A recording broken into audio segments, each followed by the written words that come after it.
পুরে খাইছে অবস্থা।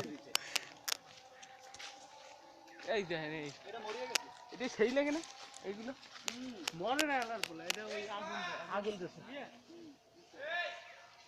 নাই তোমার মাথায়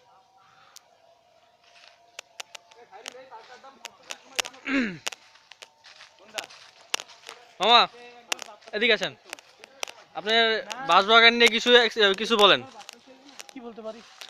বলেন, আপনি আসছেন, ঘুরলেন, অনেকক্ষণ ঘুরলেন, বাঁশবাগানে আসলেন, বলেন কি বলবেন, নিজের ফিলিংসটা কি? না তবে সত্যি কথা বলতে কি বোটানিক্যাল গার্ডেনে তো প্রথম আসছি, তো তো সে তো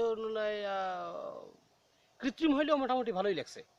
আর ভালো লাগার কারণ হলো যে এখানকার পরিবেশটাও মোটামুটি আজকে তো ভালোই মনে হইলো।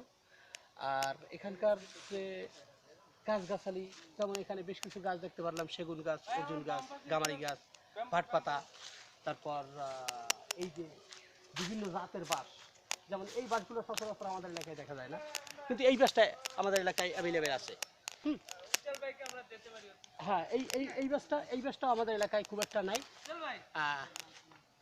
আর এছাড়া ওই যে ওই পাশে যে বাঁশটা দেখা যাচ্ছে, ওই বাঁশটাও মোটামুটি আছে।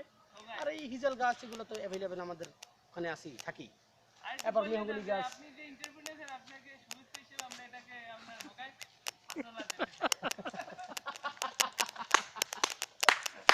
আসলে দিবেন, সুইলা তেল মেরে দিয়েন।